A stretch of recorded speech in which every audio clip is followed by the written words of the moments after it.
അതായത് അമ്പലങ്ങളിൽ ഷർട്ടിട്ട് കയറുന്ന ഓരോ ക്ഷേത്രങ്ങളിലും ഓരോ രീതിയാണ്.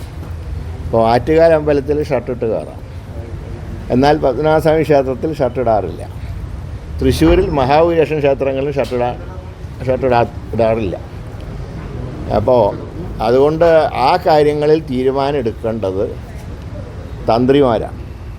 തന്ത്രിമാർക്കാണ് ക്ഷേത്രകാര്യങ്ങളിൽ പൂർണ്ണ അധികാരം. പക്ഷേ തന്ത്രിമാർ തീരുമാനം എടുക്കുന്ന ദേവപ്രശ്നം നോക്കിയിട്ടാണ്. ഇതിന് ചില ചടങ്ങുകളൊക്കെ ഉണ്ട്, അല്ലാതെ ഇത് രാഷ്ട്രീയം പോലെ അങ്ങ് തീരുമാനിക്കേണ്ട കാര്യമൊന്നുമല്ല. ക്ഷേത്രങ്ങളുടെ ആചാരങ്ങൾ നോക്കി തീരുമാനം എടുക്കണം. അത് ക്ഷേത്രങ്ങൾക്ക് വിട്ടുകൊടുക്കുക, അതല്ലാതെ അതിൽ കയറി പരിഷ്കാരങ്ങൾ വരുത്താൻ നിൽക്കണ്ട. ഇപ്പോൾ കാലം മാറിയനുസരിച്ച് പരിഷ്കാരങ്ങൾ വരുത്താൻ ഇപ്പോൾ ഷർട്ടിട്ട് കയറണം എന്ന് പറയുന്നതിൽ നാളെ ചില പാൻറ് ഇട്ട് കയറണം എന്ന് പറയും. പിന്നെ തൊഴുകൽ പഴയ രീതിയാണ്, അതുകൊണ്ട് ഹായ് എന്ന് പറയുമോ ആരെങ്കിലും അമ്പലത്തിൽ പോയിട്ട്? അപ്പോൾ അമ്പലത്തിൻ്റെ വഴിക്ക് വിടുക, അത് തന്ത്രിമാർ തീരുമാനിക്കട്ടെ. ഗുരുവായൂർ മറ്റേ ഓരോ ക്ഷേത്രങ്ങളുടെയും കാര്യം അതായത് തന്ത്രിമാർ തീരുമാനിക്കും. ഇപ്പോൾ ശബരിമല എല്ലാവരും ഷർട്ടിട്ടല്ലേ കയറുന്നത്. അവരുടെ പരിപാടികളിൽ വിശിഷ്ടാതിഥികൾ പങ്കെടുപ്പിക്കാറുണ്ട്. അത് മഹാഭൂരിപക്ഷവും കോൺഗ്രസ് നേതാക്കളാണ് പങ്കെടുക്കാറ്. 2 വർഷം, കഴിഞ്ഞ വർഷം തെന്നല സാറായിരുന്നു, അതിന് മുമ്പ് ശശി തരൂരായിരുന്നു. മുമ്പ് 90 ജനുവരി 2-ാം തീയതി രാജീവ് ഗാന്ധി ആയിരുന്നു അന്ന് മുഖ്യാതിഥിയായിട്ട് വന്നത്. അന്ന് ഞാനും അതിൽ പങ്കെടുത്ത ആളാണ്.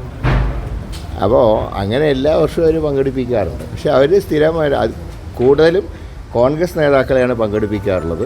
മറ്റേ BJPക്കാരധികം പങ്കെടുക്കാറില്ല, മറ്റേ CPMകാരും പങ്കെടുത്തിട്ടില്ല.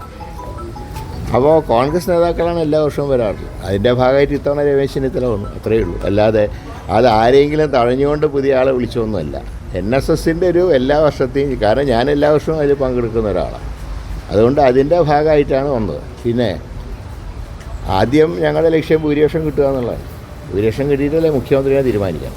അപ്പോൾ മുഖ്യമന്ത്രിയെ തീരുമാനിക്കുന്ന ദേശീയ നേതൃത്വം, അത് രാഹുൽ ഗാന്ധിയും മല്ലികാർജ്ജുൻ ഖാർഗെയൊക്കെയാണ് തീരുമാനിക്കുക. സാമുദായ സംഘടനകൾ ഒരിക്കലും ഞങ്ങളുടെ മുഖ്യമന്ത്രിയെ തീരുമാനിക്കുന്നതിൽ സ്വാധീനം ചെലുത്താറില്ല. NSSുമായിട്ടുള്ള ഒരു അകൽച്ച ഉണ്ടായിട്ടില്ല. അതാണ് കോൺഗ്രസിൻ്റെ നേതാക്കളെയാണല്ലോ എല്ലാ വർഷവും വിളിക്കുന്നത്. അപ്പോൾ അതിൻ്റെ അർത്ഥം അവർക്ക് കോൺഗ്രസ്സുമായിട്ട് ഒരു അഭിപ്രായ വ്യത്യാസം ഒരു കാലത്തും ഉണ്ടായിട്ടില്ല.